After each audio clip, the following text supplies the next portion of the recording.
नमस्कार, घटना चक्र बुक वीडियो के इस शैक्षणिक मंच पर आपका स्वागत है।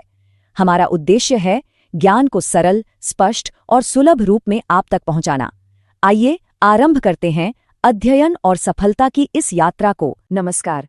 कभी सोचा है कि भारत जैसी इतनी बड़ी इकोनॉमी आखिर चलती कैसे है? आज हम इसी सवाल की तह तक जाएंगे और कुछ बुनियादी तथ्यों के साथ भारतीय अर्थव्यवस्था के काम करने के तरीके को समझेंगे।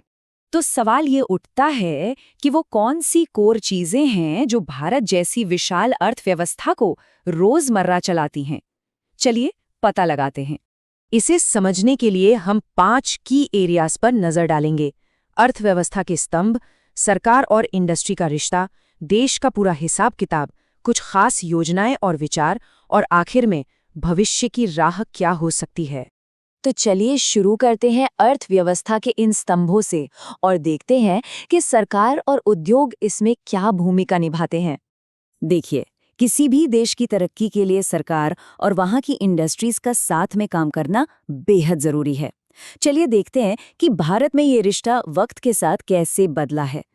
अगर हम इतिहास में झांकें तो ये रिश्ता ना बड़ा दिलचस्प रहा है। देखिए, 1956 में सरकार एक पार्टनर की तरह थी, लेकिन फिर 1991-92 के बाद सीन बदल गया और सरकार एक स्ट्रेटेजिक मैनेजर बन गई, जिसने सरकारी कंपनियों में अपनी हिस्सेदारी कम करनी शुरू कर दी। और इसी बदले हुए सीन का एक बहुत बड़ा सिंबल है नवरत्न का स्टेटस। ये एक ऐसा खिताब है जो उन चुनिंदा सरकारी कंपनियों को दिया जाता है जो जबरदस्त प्रदर्शन करती हैं, जैसे IRCTC। इससे उन्हें अपने फैसले लेने की कहीं ज्यादा आज़ादी मिल जाती है। और ये कोई छोटा मोटा क्लब नहीं है। नवंबर 2025 तक देश की 26 दिग्गज कंपनियां इस खास ग्रुप का हिस्सा हैं। इससे ये भी पता चलता है कि सरकार की पहुंच कितनी गहरी और वाइड है। मतलब टूरिज्म और होटल से लेकर फर्टिलाइजर और स्टील तक, जिसे हम मॉडर्न सिविलाइजेशन की नींव मानते हैं, सब कुछ सरकार के दायरे में आता है। ठीक है, तो इंडस्ट्रीज की बात तो हो गई, पर इन्हें चलाने के लिए और असल में पूरे देश को चलाने के लिए पैसा कहाँ से आता है और उसे मैनेज कैसे किया जाता है। चलिए अब देश के हिसाब किताब को समझते हैं। देखिए, देश की आर्थिक सेहत 2 पॉलिसी लीवर्स पर टिकी होती है, मॉनेटरी पॉलिसी और फिस्कल पॉलिसी। आसान भाषा में कहें तो मॉनेटरी पॉलिसी का मतलब है रिजर्व बैंक ब्याज दरें कैसे कंट्रोल करता है, और फिस्कल पॉलिसी का मतलब है कि सरकार खर्च कैसे करती है और टैक्स कैसे जमा करती है, जो हमें बजट में साफ साफ दिखता है। तो सवाल ये है कि हम जो टैक्स देते हैं वो पैसा जाता कहाँ है। जैसा कि ये चार्ट दिखा रहा है, 2025-26 के बजट में एक बहुत बड़ा हिस्सा, करीब 22%, वापस राज्यों को उनके विकास के लिए मिल जाता है। और दूसरा सबसे बड़ा खर्चा है पुराने कर्जों का ब्याज चुकाना, जिसमें 20% चला जाता है।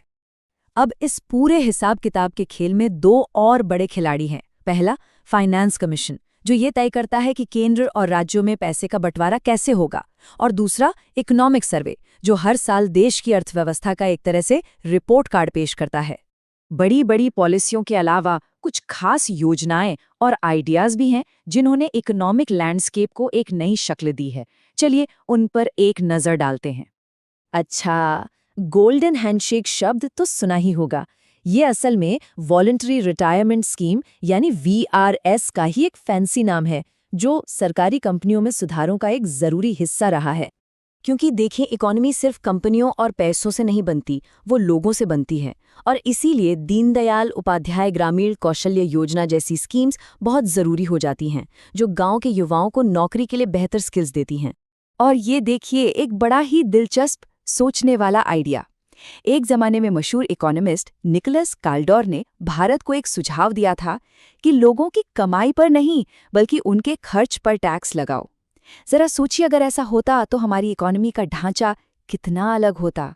तो चलिए इन सब बातों को एक साथ जोड़ते हैं और देखते हैं कि हमने क्या सीखा और भविष्य के लिए इसके क्या मायने हैं।